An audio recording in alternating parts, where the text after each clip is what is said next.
Hello po mga kabarya, welcome na naman dito sa channel natin, All Green Speed 1611 at maraming salamat po pala sa mga bago nating subscribers dito sa channel natin na at least unti-unti ring na-add dito sa munti natin na channel. Now, yung barya natin sa ngayon, ito yung 2015.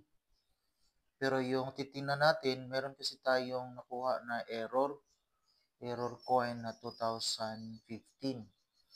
So, dito natin tingnan. So, ito yung 2015 po natin. Compare natin sa isa naman na barya na 2015.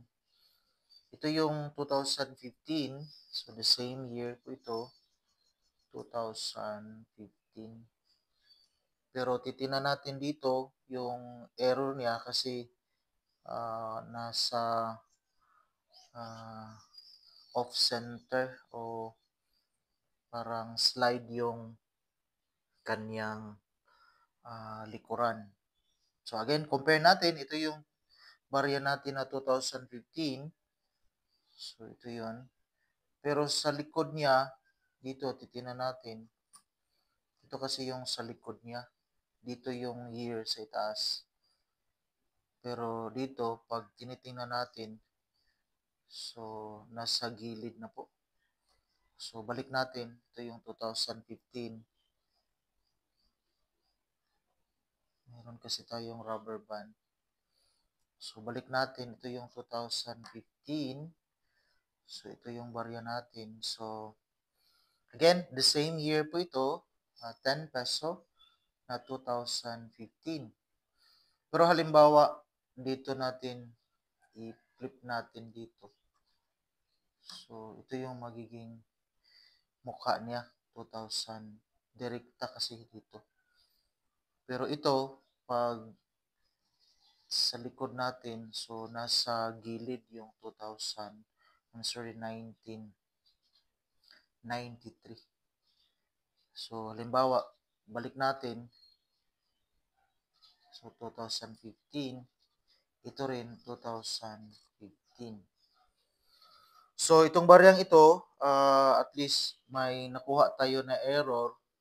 Meron kasi tayong nakita na mga error sa ganitong klaseng barya. May mga seller na nagbibenta ng mataas na value kasi bihira lang ang makahawak ng error o kahit anong year, yung hawak lang natin 2015, kahit anong year basta ganitong klaseng error. Yung iba nga may nagbibenta na mataas na selling value. Dati may nakita tayo na may umaabot ng 20,000 at saka 48,000. Pero linawin lang natin, yun yung seller's price. Depende pa rin pag may buyer mga kabarya. So, error talaga ito. So, ito yung rubber band na inilagay natin para makita natin. Halimbawa, ito 2015. Balik natin. So, doon 1993 sa itaas. Pero itong isa pag binaliktad natin, nasa gilid na. So malayo kumpara dito sa normal. So ito po yung barya natin, at least may nahawak tayo na unique na barya. Bigay ito sa kaibigan natin si D. Lonaldo. So maraming salamat at saka mayroon ding ibang barya na binigay sa atin. So ito yun mga kabarya. So, yung may-ari, sabi niya, pag may gustong bumili, yun, ibibinta niya mga kabarya. Yan lang po. Maraming salamat and God bless.